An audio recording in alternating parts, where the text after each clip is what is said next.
Assalamualaikum warahmatullahi wabarakatuh. Selamat siang. Baik adik-adik, hari ini kita akan lanjutkan kuliah pemrograman mobile dasar. Bapak review sedikit ya, mengulang sedikit kemarin yang kita sudah bahas, yaitu tentang fungsi. Ya, di sini kita melihat beberapa fungsi yang dibuat. Yang pertama, fungsi dengan argumen, ya. Fungsi dengan argumen, dan tipe data dari argumennya adalah string, ya. Dan message ini adalah nama ataupun sebutan dari argumennya. Lalu ada returnnya, ya. Tipe returnnya adalah unit. Itu ya. Lalu yang berikutnya ada fungsi dengan prefix. Perbedaannya di mana? Yaitu perbedaannya pada argumennya. Kalau prefix, maka di sini di argumennya ditambahi kata-kata prefix, lalu tipenya apa, ya, kata-kata prefix, kemudian nama prefixnya apa, lalu kita isi defaultnya. Walaupun ini tidak menjadi keharusan, artinya kita bisa mengganti default dari isi prefix. Yang berikutnya lagi adalah fungsi yang menyertakan operator hitungan, yaitu di sini fungsi penjumlahan. Ya. Nah, di sini tetap sama, ada argumen, kemudian fungsi kembaliannya, tipe pengembaliannya, tipe kembaliannya atau return, tipe integer. Nah, fungsi operatornya adalah tanda plus. Demikian juga perkalian, seperti ini. Nah, pertanyaan Bapak, mengapa di sini, ya, mengapa di sini fungsi dengan operator itu, ya, mengapa di sini berbeda dengan penulisan yang ada di bawahnya? Padahal ini dua-duanya adalah fungsi dari penggunaan operator. Jadi fungsi dengan operator. Ya, ada yang bisa menjawab mengapa ini berbeda? Ya. Silakan yang bisa menjawab, Bapak kasih bonus nilai, ya, 10%. Misalnya nanti dapat 80, saya tambahin 88, jadi 88 nilainya. 10%, ya. Kalau nilainya misalnya 50, saya tambahin 10%, jadi 55, dibulatin jadi 60, kan lumayan. Itu ya. Ya, sekali lagi, mengapa di sini ada perbedaan antara penulisan fungsi di atas dan di bawahnya ini. Penulisan fungsi yang terkait dengan operator. Nah, perbedaan yang mencolok di mana? Di bagian apa? Ya, silahkan dijelaskan. Baik, kita lanjutkan. Berikutnya adalah infix, ya. Infix, fungsi yang menggunakan kata kunci yaitu atau kata perintah, yaitu infix fun, kemudian nama fungsinya, ya. Di sini ada argumen, kemudian sama dengan ini adalah isi dari fungsinya, ya. String.repeat this println 2 times by. Oke, adik-adik nggak usah bingung ya. Wah Pak, kok ribet ya? Nggak apa-apa, ini memang begini. Diterima aja dulu ya, diterima sambil dihafal-hafal. Oh, gini cara bikin fungsi itu. Pertama fungsinya fun, kemudian nama fungsinya, lalu di sini ada argumen, lalu sama dengan, boleh ya, tidak usah harus tanda kurung kurawal seperti ini, ya. Bisa langsung sama dengan, lalu sama dengan, kemudian operasinya apa? Ya. Operasinya kalau di sini string repeat this, kemudian print ln buka kurung 2 times B isinya. Kalau di sini isinya adalah sama dengan X plus Y. Lihat aja ya.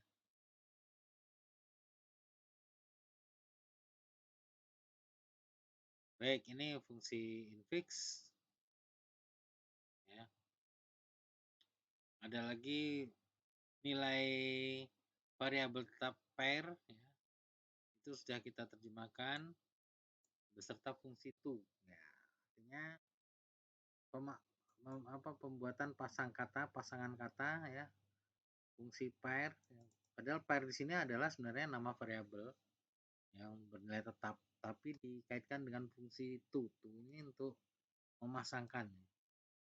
Jadi print ln pair. Jadi itu adalah fungsi yang ada di dalam library dari Kotlin. Jadi ada yang nggak usah pusing loh. Kok to itu ada ini ya?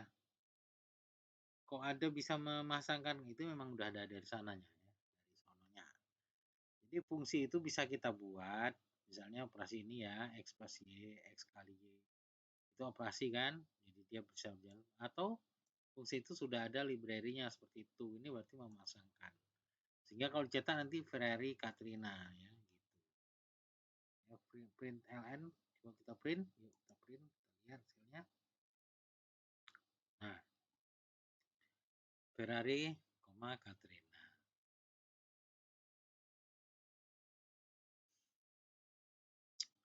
Oke ya, jadi fungsi infix. Jadi penggunaan fungsi infix ini langsung ada di dalam entry point, itu fungsi main ya, sehingga bisa dilihat hasilnya. Sedangkan yang di sini itu di luar entry point bisa dijalankan. Jadi kalau di sini kalau fungsi yang lain itu yang tadi yang tidak infix ini ya, ini di luar entry point. Entry point-nya kan di bawah nih. Ini entry point-nya. Jadi dia di luar. Kalau infix itu ada di dalam entry point. Entry point-nya adalah fun main ada di dalam sini. Itu ya perbedaannya ya. Oke. Kita lanjutkan sekarang. Ini udah kemarin for arc juga sudah. Jadi ya dibaca lagi ya. Fungsi variable argumen ini. Kita lanjut dulu. Nanti bila ada yang masih kurang jelas, boleh diskusi dengan Bapak ya. Ya WA boleh atau langsung datang ke kampus boleh. Nah, kita akan bicara variabel. Padahal variabel dari tadi dipakai ya, tapi memang begitu urutannya. Sekarang setelah fungsi variabel. Jadi di sini disebutkan Kotlin mempunyai apa nih? Inference apa ya Indonesia?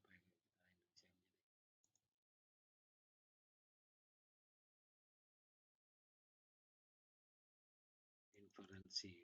Inferensi Indonesia jadi inferensi. Kotlin memiliki inferensi tipe yang kuat. Apa ya? Sebentar. Inference. Sudah dijadikan bahasa Indonesia. Inferensi.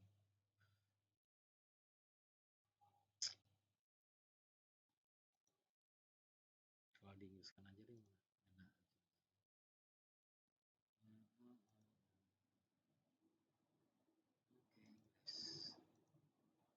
Kotlin has powerful type inference.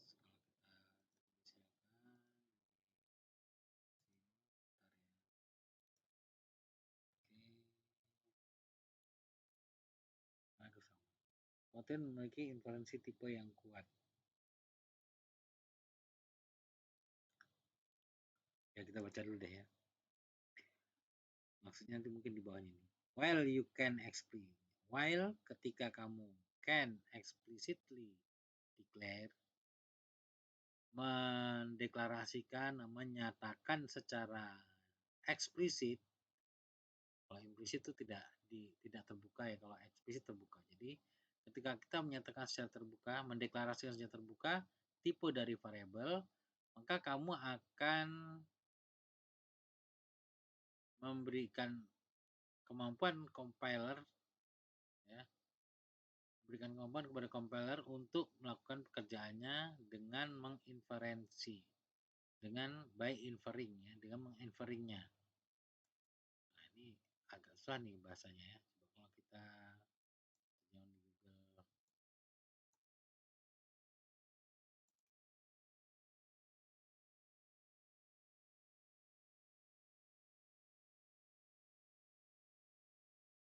Ya, di sini dengan menyimpulkan yang kurang bagus juga, ya. Kalau Inggrisnya by inferring. Oke, nanti kita lihat contohnya. Masih kurang jelas, lihat contohnya. Kotlin doesn't enforce immutability. Dia tidak memaksa immutability, perubahan. Walaupun itu direkomendasikan. Jadi cara kerjanya adalah dengan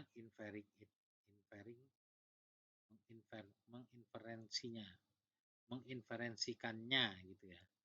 Merekomendasikannya jadi gitu. Contoh.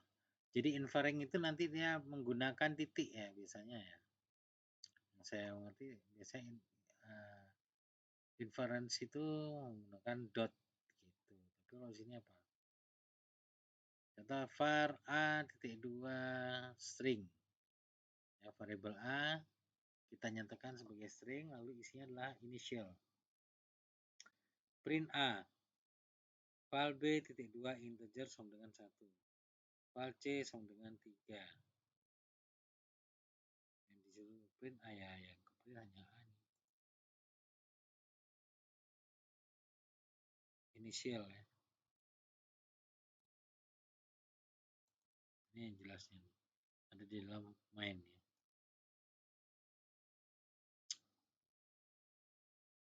Deklarasi mutable value variable, ya, variable yang bisa berganti-ganti isi ini mutable.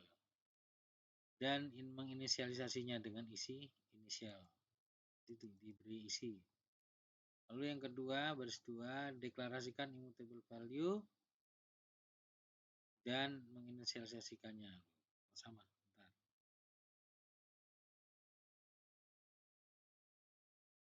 Baris 2, ya, baris 2 itu. Baris 3, jadi baris 2 itu deklarasikan variabel immutable dan menginisialisasikannya. Baris 3, deklarasikan immutable variable immutable dan menginisialisasikannya tanpa menyebutkan tipenya secara spesifik. Compiler inverse the type in. Jadi compiler akan langsung menginverse-nya sebagai tipe in. Jadi mengenal sebagai tipe integer. Itu yang mana yang 3, coba. 3 itu ini, ya. Variable tetap ini, ya. Immutable. Kalau mutable itu dia bisa berganti-ganti isi. Kalau immutable tidak bisa berganti isi. Jadi tetap, ya. Variable benar tetap. Di sini tidak menyebutkan tipe datanya. Kalau di sini kan masih, ya, menyebutkan tipe datanya itu integer. Di sini udah tidak menyebut tipe data, tapi secara infering.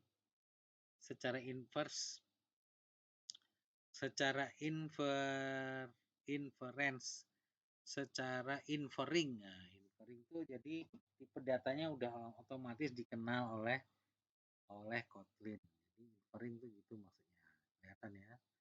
Jadi nggak usah dikasih tipe data integer, walaupun ini integer dia udah bisa mengoperasikan dan dia sudah kenal. Program ini bisa dijalankan.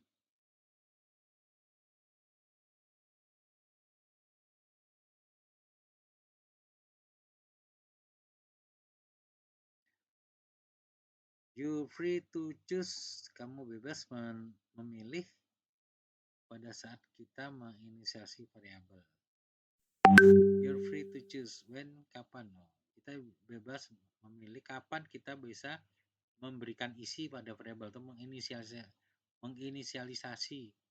Itu berarti membuat variabel itu mulai bekerja, ya, menginisiasi. Biasanya inisialisasi dengan tanda ada isinya. However, it must, bagaimanapun dia harus diinisialisasi sebelum dibaca pertama kali ya, the first read. Contohnya ini variabel yang unmutable ya, mutable jadi tidak, karena ini file ya. Kalau var itu berarti mutable. Kalau file karena L ini udah unmutable. D sama titik 2 in. Jadi D dideklarasikan sebagai tipe integer. If some condition D sama dengan 1, else D sama dengan 2. Print D. Pertama, deklarasikan variabel tanpa inisialisasi. Yang kedua, inisialisasi. Yang langkah kedua, ini kita menginisialisasi nilai dari variabel dengan nilai yang berbeda tergantung dari kondisi. Yang ketiga, reading the variable is possible. Yang ketiga ya. Yang kedua juga inisialisasi. Yang ketiga, reading the variable is possible because, jadi pembacaan variabel dimungkinkan karena dia sudah it already have been initialized. Dia sudah berisi, sudah ada isinya, maka bisa dibaca. Itu yang ketiga. Print D. Jadi print ini kan membaca nilai D. Karena sudah ada nilainya, dia bisa dibaca. Oke, demikian tentang variabel. Satu lagi sebelum kita ke sesi 2 tentang null safety.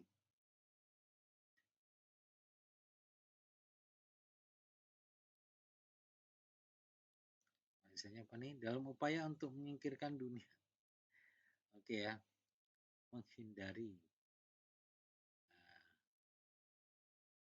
Dalam upaya untuk menghindari eksepsi perkecualian pada null pointer.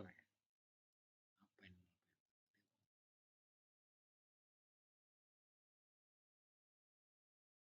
Intinya dalam rangka menghindari terjadinya null pointer exception. Tipe variabel di dalam Kotlin tidak diizinkan untuk diakses dengan nilai nol. Nah, ini untuk menghindari eksepsi pointer nol. Ini kasusnya begini, misalnya kita sudah memasukkan nilai nol pada suatu variabel A misalnya. Tiba-tiba kita mengadakan operasi pembagian terhadap satu bilangan dengan variabel A. Misalnya 5 dibagi A, nggak sengaja gitu. Maka ini nggak bisa, karena A itu udah kita beri isi nilainya 0. Ya, komputer nanti akan membaca itu sebagai bilangan yang null pointer exception. Jadi accept ya, tidak diterima gitu ya, exception, perkecualian. Oleh karena itu di dalam Kotlin tidak diizinkan assignment pemberian nilai null, itu tidak diizinkan. Bila kita tetap ingin variabel itu bisa bernilai nol, maka kita bisa mendeklarasikan null label. Jadi bisa null label itu bisa dinulkan dengan menambahkan tanda tanya. Jadi menambahkan notasi tanda tanya pada bagian akhir dari tipenya. Misalnya gini. Misalnya. Nah ini. Ini artinya dia bisa dinulkan ya, mutable, bisa bernilai nul. Var null label, string tanda tanya. You can keep a null here.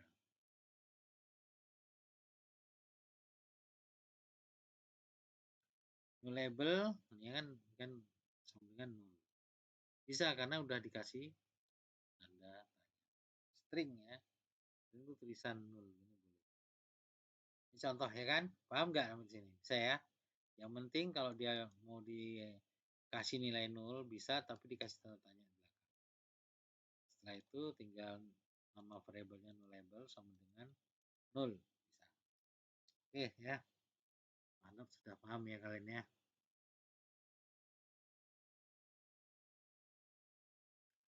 Yang 7 ini apa? Fun strength not null. String integer return not null length.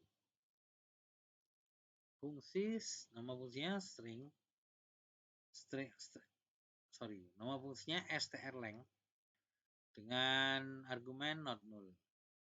dan tipe datanya string. Lalu pengembaliannya adalah integer, returnnya not null dot length. Jadi not null titik length.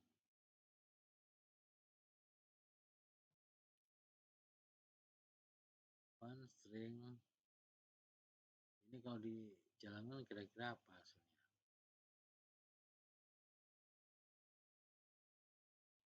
Ya, tergantung isi dari variabel not null ini. Ya. Karena di sini not null dot length artinya dia mengacu kepada panjang dari karakter not null. Kalau kita jalankan,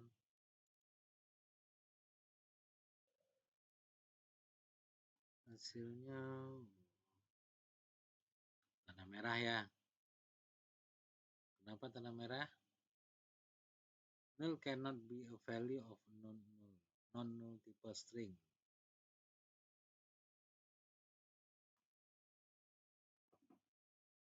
In this cannot be null. Kenapa? Karena nggak dikasih tanda tanya. Kalau dikasih tanda tanya ini bisa null label null. Kalau ini never null null. Nggak mau nih. Langsung kasih merah. Null cannot be value for non-null type string yang mana? Kita lihat. Cetaknya kan satu. Nah, cetaknya mana? Ini ya. Nah, bentar, cetaknya itu mana sih? Nah, nggak kelihatan ya.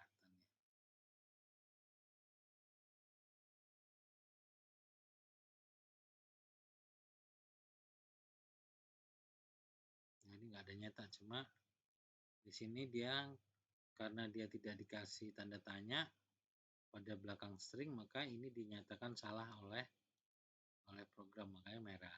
Null cannot be a value of non null type string. Kemudian ini bisa yang ini inferred non null. Ini juga sama, tidak dikasih tanda tanya di belakang tipe datanya apa, ya. Sehingga di sini begitu dikasih nol dia akan nolak. Null cannot be value of non null type string, sama kasusnya. Type mismatch inferred by type is nothing. Type mismatch inferred type is nothing, but string was expected.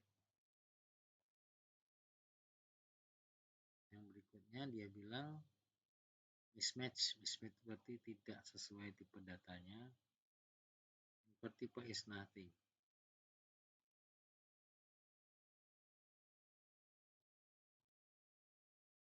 Di sini nggak ada nilainya yang dimasukkan, sehingga ya tidak bisa menghasilkan.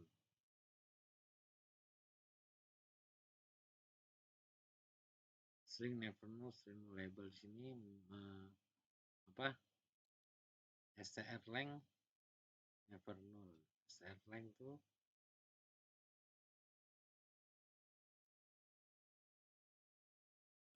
itu isinya not null string, ya. Lalu tipe kembalinya integer. Str length never null. Dia pakai yang ini, ya kan? Str length never null. Never null sebagai never null itu ini variabel, ya. String null, string length null label. Label itu null label berarti itu string length null label. Never null, satu lagi null label. String length null label. Supaya ini paham kita ya, ini menggunakan never null, variable never null. Yang null label ini adalah menyatakan bahwa string length-nya itu bisa berisi nilai null label, ya.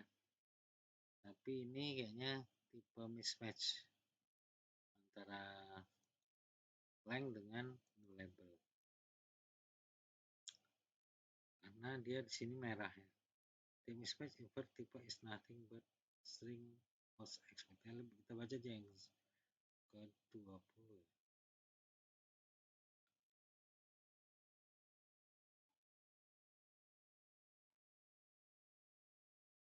Sebentar. Ada sini belum ya? Slang level 0. Oke ya. Sini oh nggak ada, nggak begitu jelas. Harusnya dijelaskan ya. Label bagaimana never null-nya jelas jelas apa variabel. Tapi null label itu sebenarnya keyword ya. Bisa dinulkan gitu.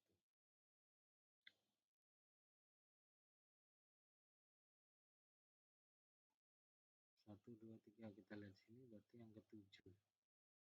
Sorry, ke-9. When calling the function with a string label argument, compilation error is produced karena tidak menggunakan tanda tanya.